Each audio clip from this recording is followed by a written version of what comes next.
मेरा तरफ ना कि अस्सलामु अलैकुम वरहमतुल्लाहि वबरकातुहू नहमदुहु व नसल्ली अला रसूलिहिल करीम क़ालल्लाहु अज़्ज़ा व जल्ल फ़िल क़ुरआनिल अज़ीम अऊज़ु बिल्लाहि मिनश शैतानिर रजीम बिस्मिल्लाहिर रहमानिर रहीम इन्नस सलाता तन्हा अनिल फ़हशाइ वल मुनकर व लज़िक्रुल्लाहि अकबर लौ कानू यअलमून सदक़ल्लाहुल मौलानाल अज़ीम व सदक़ रसूलुहुन नबियुल करीम व नहनु अला ज़ालिक मिनश शाहिदीन व शाकिरीन अल्हम्दुलिल्लाहि रब्बिल आलामीन। সুপ্রিয় দর্শক মণ্ডলী, কাছে দূরে দেশে কিংবা প্রবাসে যে অবস্থান থেকে আমাদেরকে দেখছেন সকলকে স্বাগত জানাচ্ছি আজকের এই সুন্দর আয়োজনে। আলহামদুলিল্লাহ, আল্লাহ রাব্বুল করিম পবিত্র মাহে রাজাবে রাসূল আকরাম সাল্লাল্লাহু আলাইহি সাল্লামকে ঊর্ধ্ব জগতে নিয়ে গিয়েছেন এবং সেখানে উম্মতের জন্য হাদিয়া হিসাবে আল্লাহ তাআলা নামাজ দিয়েছেন। এই নামাজের রয়েছে শারীরিক উপকার, মানসিক উপকার, আত্মিক উপকার, জাহিরি উপকার, রাষ্ট্রীয় উপকার, সামাজিক উপকার, ব্যক্তি জীবন উপকার, পারিবারিক জীবন উপকার। সুবহানাল্লাহ, নামাজ এত বড় ফজিলতপূর্ণ এক ইবাদত।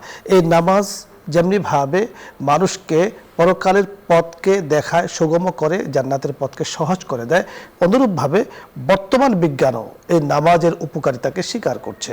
বিজ্ঞানের আলোকে নামাজ নিয়ে আজকে চমৎকারভাবে কথা বলবেন বিশিষ্ট ইসলামী চিন্তাবিদ, অত্যন্ত সুন্দর সুগোছালো আলোচনা করে থাকেন আপনাদের পরিচিত মুখ, আপনাদের প্রিয় ব্যক্তি শেখ মুফতি হাবিবুল্লাহ মাহমুদ কাসেমি, শেখুল হাদিস ও মুহাদ্দিস, জামিয়া মাদানিয়া, বারিধারা, ঢাকা। আসসালামু আলাইকুম। ওয়ালাইকুম আসসালাম ওয়া রাহমাতুল্লাহি। শেখ কেমন আছেন আপনি? আলহামদুলিল্লাহ। আজকে শেখ ভালো আছেন? আলহামদুলিল্লাহ, শেখ দোয়া করেছেন আল্লাহ তাআলার মেহেরবানিতে। আপনাকে পেয়ে আসলে আমরা খুব খুশি, আলহামদুলিল্লাহ। আমাদের দর্শকরাও আশা করছে মুফতি হাবিবুল্লাহ মাহমুদ কাসেমকে দেখে খুশি হবেন। অনেক দিনই তারা দেখতে আগ্রহ প্রকাশ আমার কাছেও করেছেন যে হাবিবুল্লাহ মাহমুদ কাসেমকে বারবারই এই অনুষ্ঠানে আমরা দেখতে চাই। তো শেখ, আজকে আপনার কাছে আমরা যে বিষয়টি শুনবো তা হলো যে বিজ্ঞানের আলোকে নামাজের তো আসলে সর্বদিক থেকে উপকার রয়েছে। বিজ্ঞান কি বলে নামাজ সম্পর্কে? আসলে বর্তমান প্রচলিত বিজ্ঞানও নামাজ সম্পর্কে তারা যে বক্তব্য উপস্থাপন করছে সেটির সারসংক্ষেপ যদি বলা হয় তো এটিকে তারা একটি বিশেষ প্রকৃতির মেডিটেশন হিসেবে দেখে এবং মেডিটেশনের মাধ্যমে যেভাবে মানুষের মস্তিষ্কের বিশেষভাবে আরাম এবং শান্তি হয়, ঠিক তেমনিভাবে তার শারীরিকভাবেও তার ভেতরে এক অদ্ভুত প্রশান্তি ছেয়ে যায়। আসলে নামাজের মধ্যে যেভাবে মানুষ মনোনিবেশ করে, এককভাবে তার হৃদয়কে কেন্দ্রীভূত করে এক আল্লাহ রাব্বুল আলামিন এবং মহান স্রষ্টার প্রতি, এই মনস্তাত্ত্বিক কেন্দ্রীভূতকরণ এটি মানুষের মনস্তাত্ত্বিক এবং মানসিক প্রশান্তি আনয়নে অনেক গুরুত্বপূর্ণ ভূমিকা পালন করে থাকে বলে বর্তমানে আমাদের বিজ্ঞান স্বীকার করছে।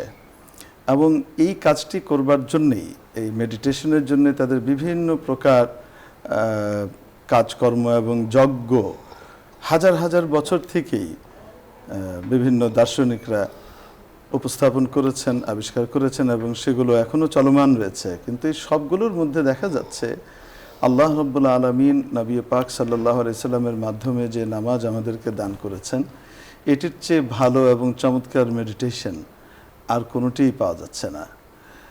নামাজের মধ্যে একজন ব্যক্তি যখন ঢুকে যায় এবং তার স্রষ্টার কুদরতি চরণে যখন সে তার নিজের কপালকে লুটিয়ে দেয়, তখন তার ভেতরে যে অদ্ভুত প্রশান্তি বিরাজ করে সেটি অকল্পনীয়। যিনি নামাজি তিনিই বলতে পারেন, যিনি নামাজে ঢোকেননি তিনি বলতে পারবেন না। এজন্য নামাজের মধ্যে স্পেশালি, তবে নামাজটি নামাজের মতোই হতে হবে। যদি মুরগির ঠোকর আর কাকের ঠোকরের মতো শুধুমাত্র ওঠা আর বসা হলো, তাহলে কিন্তু সেটা হবে না। এবং এই ধরনের নামাজের ব্যাপারেও নবীজি সাল্লাল্লাহু আলাইহি সাল্লাম সতর্কও করেছেন। আপনি জানেন, প্রখ্যাত হাদিস রয়েছে যে নবী পাক সাল্লাল্লাহু আলাইহি সাল্লামের কাছে এক মহিলা আসলেন, এক ব্যক্তি আসলেন মসজিদে নববীতে এবং নামাজ আদায় করলেন।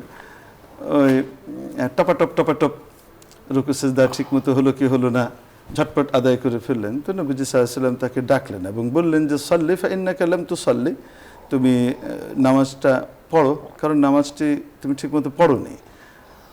ও ব্যক্তি আবার নামাজ পড়লো। নবীজি তাকে আবার বললেন সাল্লি ফা ইন্নাকা লাম তুসাল্লি, তুমি নামাজ পড়ো, কারণ তুমি নামাজ পড়োনি।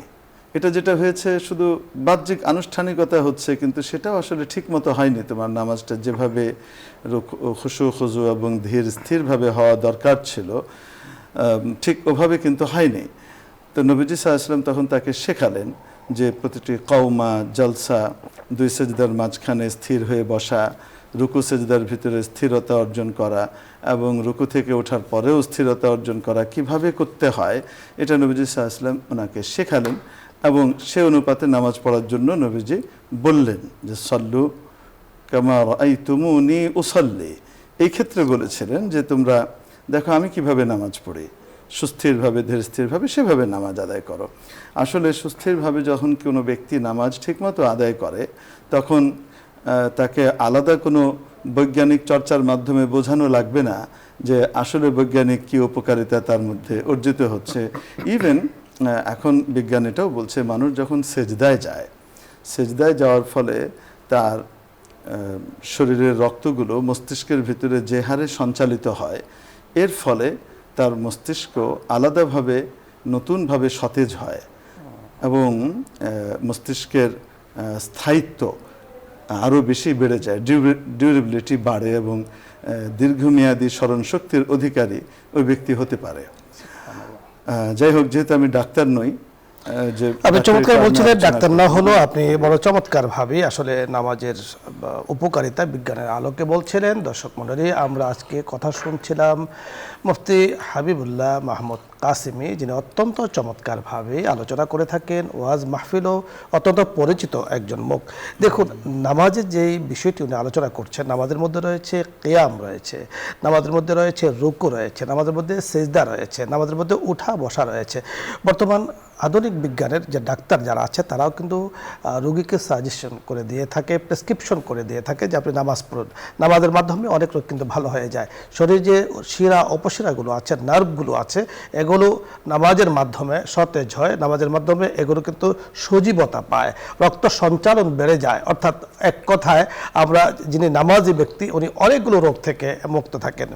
নামাজে রয়েছে শারীরিক উপকার, নামাজে রয়েছে মানসিক উপকার, নামাজে রয়েছে আত্মিক উপকার, নামাজে রয়েছে প্রশান্তি, দিলের প্রশান্তি, নামাজে রয়েছে আল্লাহ পাকের জিকির। এই জন্য আল্লাহ তাআলা পবিত্র কোরআন হাকিমে বলেছেন আলা বিযিকরিল্লাহি তাতমাইন্নুল কুলুব, যে নামাজের মধ্যে আল্লাহ পাকের যে জিকির করা হয়, আল্লাহ পাকের যে স্মরণ করা হয়, কালামে পাকের তেলাওয়াত করা হয়, এর দ্বারা একজন মুমিনের দিলে প্রশান্তি আসে। আর আল্লাহ রাব্বুল আলামিন বড় চমৎকারভাবে কবি আল্লাহ তাআলার একটি কথাকে নকল করেছেন যে মান্না গুঞ্জাম দর জমিনে আসেমা লেকে গুঞ্জাম দর কলুবে মোমেনা। একজন নামাজি ব্যক্তি, একজন মুমিন ব্যক্তির কলবটা এত স্বচ্ছ, এত সুন্দর, এত পরিষ্কার থাকে যে আল্লাহ রাব্বুল কারীমকে ধারণ করার ক্ষমতা আকাশ জমিন কারণে। কিন্তু মুমিনের কলবে আল্লাহ তাআলা নিজে বলেন যে মুমিনের কলবটাকে এত পাওয়ারফুল বানান নামাজের কারণে, ইবাদতের কারণে, যে মুমিনের কলবে আল্লাহ পাকের রহমত সবসময় অবধারিত, সবসময় আসতে থাকে। দর্শক মণ্ডলী, আলোচ্য বিষয়ে যদি আপনাদের কোনো প্রশ্ন থাকে তাহলে আপনি প্রশ্ন করতে পারেন, অথবা ইসলামের যে কোনো মাসলা মাসাইল নিয়ে আপনি চাইলে প্রশ্ন করুন, আমরা চেষ্টা করব কথা বলার জন্য। প্রথমে জেনে আছেন, আসসালামু আলাইকুম ওয়া রাহমাতুল্লাহ। দর্শক নাম বলে পরিচয় দিয়ে প্রশ্ন করুন। দর্শক বলতে চাচ্ছি, ঈশ্বরদী থেকে বলতেছি, বুঝছেন? জি বলুন। ঈশ্বরদী থেকে আমার পিতা মাতা, আমি সততা আমার প্রতি হিংসামো করতেছে, এটা আজ দীর্ঘ 40 বছর ধরে।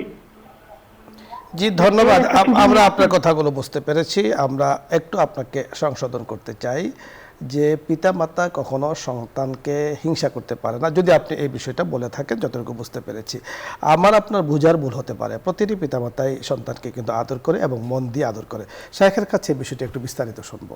বুঝতে পেরেছি, আমি পরিষ্কার বুঝিনি আসলে। উনি আসলে বোঝাতে চেয়েছেন যে পিতামাতা হয়তো বা ওনাকে হিংসা করে, উনি বুঝতেছেন ওনার বুঝ অনুযায়ী।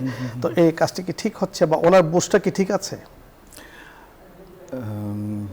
উনি নিজে যখন পিতামাতার স্তরে যাবেন তখন জবাব নিজেই পেয়ে যাবেন বলে আমার মনে হয়। কারণ কোনো মা বা কোনো বাবা কখনোই তার সন্তানকে হিংসা করে না। পৃথিবীতে যদি কেউ থাকে নিঃস্বার্থভাবে নিজের চেয়েও অন্য কাউকে বড় হিসেবে দেখতে চায়, কোনো গোষ্ঠীগতভাবে যদি বলতে চায় তাহলে বাবা গোষ্ঠী আর মা গোষ্ঠী, এই দুই সম্প্রদায় আল্লাহ পাক বানিয়েছেন যে তারা সন্তানকে তাদের নিজেদের চাইতেও অনেক উন্নত এবং ভালো হিসেবে দেখতে চান। দ্বিতীয় হলো শিক্ষক, যে শিক্ষক চান যে আমার শাগরিদ, আমার ছাত্র, আমার স্টুডেন্ট সে আমার চেয়েও বড় হোক নিঃস্বার্থভাবে। অতএব মা বাবার ব্যাপারে যদি এই ধরনের কখনো ধারণা আসে, সেক্ষেত্রে ইস্তেগফার করে নেওয়া, নিজের হৃদয়কে পরিষ্কার করে নেওয়া। অনেক সময় এমন হয় যে আসলে বাবা মার সন্তানদের ভিতরে সব সন্তান তো একরকম হয় না। হাতের 5টা আঙুল যেমন এক রকমের হয় না বা একই সমান দৈর্ঘ্য প্রস্থ নয়, ঠিক তেমনিভাবে সন্তানও তো সকলে একই রকম হয় না। প্রকৃতিগতভাবে কখনো কখনো দেখা যায় যে কোনো সন্তানের প্রতি মা বাবার টান বা মায়ের টান বা বাবার টান একটু বেশি, কখনো কখনো। তো এই টানটার বিভিন্ন কারণও হয়ে থাকে, অনেক সময় অকারণেও হয়ে থাকে, এটা আল্লাহ ভালো জানেন।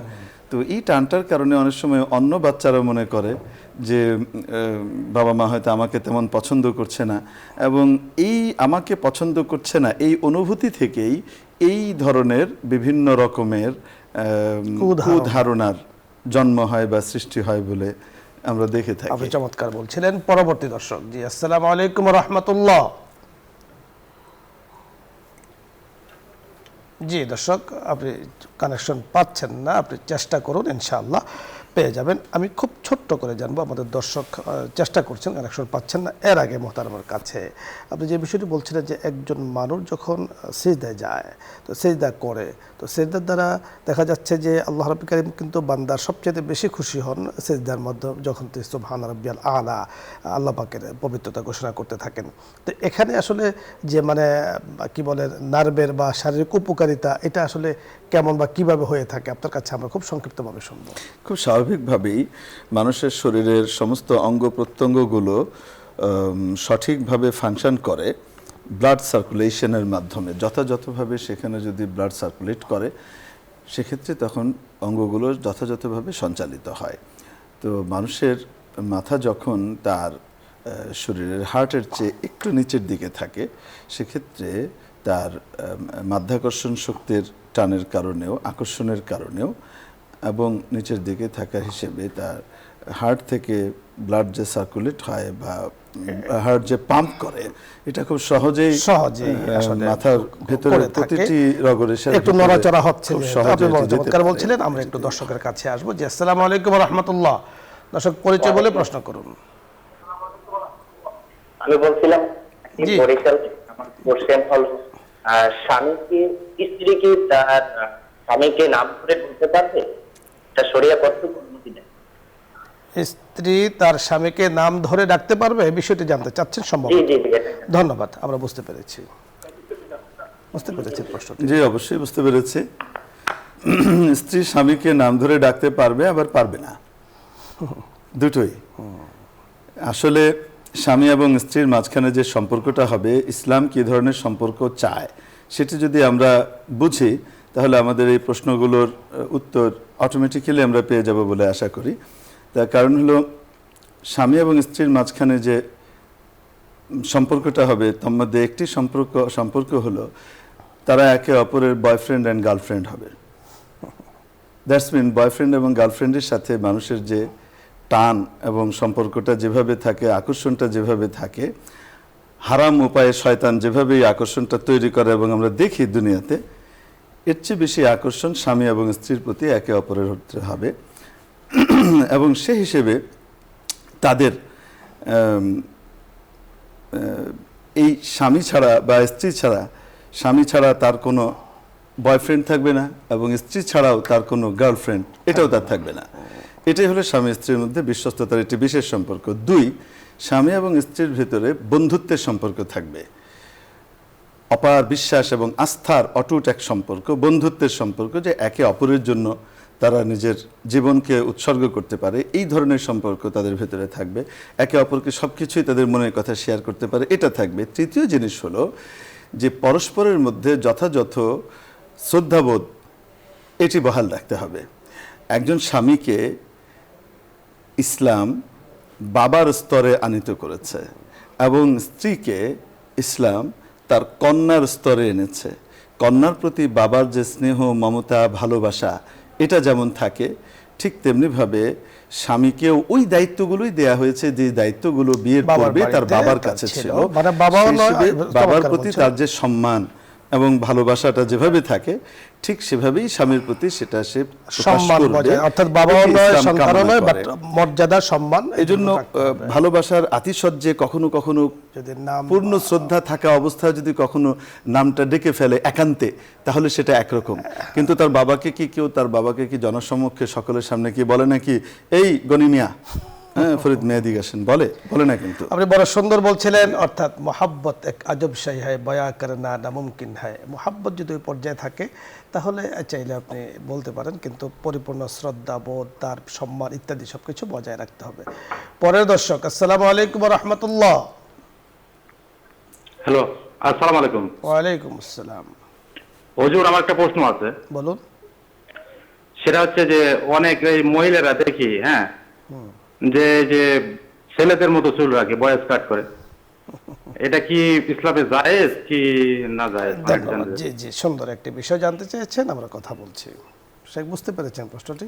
জি জি জি, আসলে আপনি খুব চমৎকার গুরুত্বপূর্ণ একটি প্রশ্ন করেছেন, যেটি আমাদের সমাজের মধ্যে এক ধরনের মহামারীর আকার ধারণ করতে যাচ্ছে এবং পাশ্চাত্যের অপসংস্কৃতির বিস্তার আমাদের দেশকে বিভিন্নভাবে যে আক্রান্ত করছে, দেশীয় সংস্কৃতিকে ধ্বংস করে দিচ্ছে, তার একটি বিশেষ নমুনা সম্পর্কে আপনি আজকে আলোচনা করলেন এবং প্রশ্ন করেছেন। আপনাকে অনেক অনেক ধন্যবাদ। আপনার এই প্রশ্নটির কারণে আমরা এই উত্তরটি গোটা জাতিকে দিতে পারছি। রাসূল পাক সাল্লাল্লাহু আলাইহি সাল্লাম ইরশাদ করেছেন এবং হাদিস শরীফের ভিতরে এসেছে যে লানা রাসূলুল্লাহ সাল্লাল্লাহু আলাইহি সাল্লাম, নবীজি সাল্লাল্লাহু আলাইহি সাল্লাম অভিসম্পাত করেছেন আল মুতাশাব্বিহিনা বিন নিসা ওয়াল মুতাশাব্বিহাতি বির রিজাল, আও কামা ক্বালা আলাইহিস সালাতু ওয়াস সালাম। নবীজি সাল্লাল্লাহু আলাইহি সাল্লাম সে সকল নারীদের উপরও অভিসম্পাত করেছেন যারা বেশভূষা আকার আকৃতি পুরুষের মতো ধারণ করে, এবং সে সকল পুরুষের উপরও অভিসম্পাত করেছেন, অভিশাপ দিয়েছেন তাদেরকে যারা পুরুষ হওয়া সত্ত্বেও নারীদের বেশভূষা এবং তাদের চালচলন ইত্যাদিকে, যেটি তাদের জন্য বিশেষভাবে দেওয়া হয়েছে, সেটিকে তারা ধারণ করে।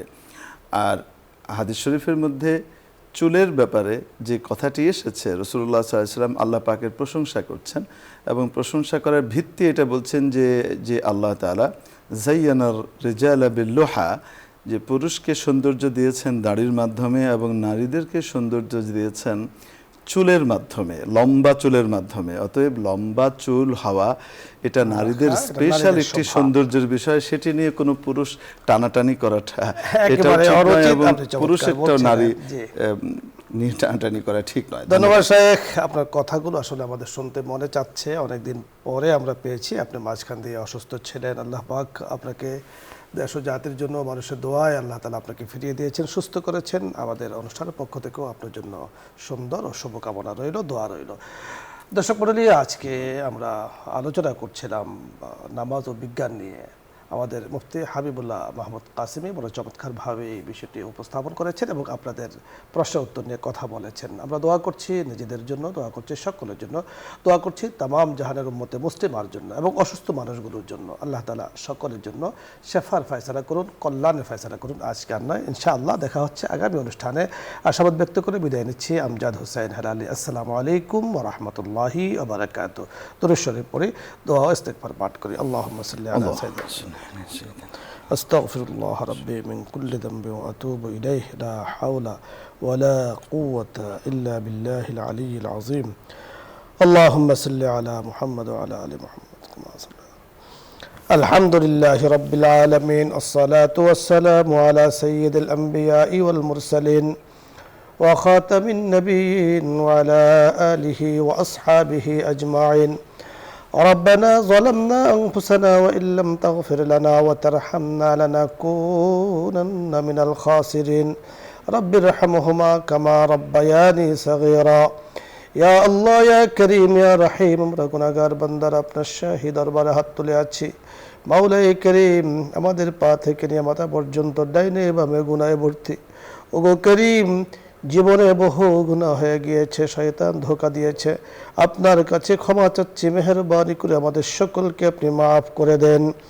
ইয়া আল্লাহ ইয়া করিম ইয়া রহিম, মাওলাই করিম, আপনি অভিভাবক, সকলের অসহায়ের অভিভাবক, অসুস্থ মানুষ যখন বিছানায় পড়ে মাওলাই কারীম আপনাকে ডাকে, আপনি সাড়া দেন।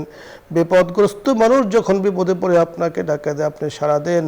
মাওলাই কারীম ইয়া আল্লাহ, আপনি বলেছেন আপনাকে ডাকার জন্য। মেহেরবানি করে আমরা ডাকছি, মেহেরবানি করে আমাদের দোয়াকে আপনি কবুল করে নেন।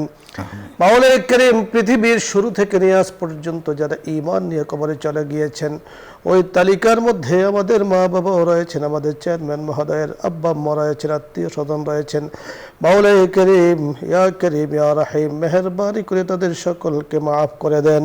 বসুন্ধরা পরিবারের সাথে যারা যুক্ত ছিলেন আজকে নাই, মাওলাই করিম কবরে চলে গিয়েছেন, তাদেরকে মাফ করে দেন। ইয়া আল্লাহ, জান্নাতের রাস্তাগুলো সহজ করে দেন, জাহান্নামের রাস্তাগুলো মেহেরবানি করে স্থায়ীভাবে আপনি বন্ধ করে দেন। ওগো করিম, ওগো রহিম, ইয়া আল্লাহ, আমরা দেখেছি অসুস্থতায় কত কষ্ট। মাওলাই করিম, আপনি রহম না করলে আমাদের কোনো উপায় ছিল না। ইয়া আল্লাহ, অসুস্থ মানুষগুলোকে আপনি সুস্থতার নিয়ামত দান করেন। হাসপাতালে ইয়া আল্লাহ যারা অসুস্থ হয়ে ইয়া আল্লাহ মাওলাই করিম চোখের পানিগুলো ছেড়ে দিচ্ছেন, আপনার রহমতের আশা করছেন, তাদেরকে শেফায়ে কামিলা আজিলা দায়মা কুল্লিয়া দান করেন। এই প্রোগ্রামের সাথে যারা যুক্ত আছে সকলকে মাফ করে দেন। চেয়ারম্যান মহোদয়কে নেক হায়াত দান করেন, পরিবারের সদস্যদেরকে নেক হায়াত দান করেন। আমাদের সকলের জন্য খায়র কল্যাণের ফয়সালা করে দেন, দেশের জন্য খায়র কল্যাণের ফয়সালা করে দেন। আসমানি জমিনি বালা মুসিবত থেকে আপনি হেফাজত করেন। আমিন বিহরমতে সাইয়্যিদুল মুরসালিন। الحمد لله رب العالمين.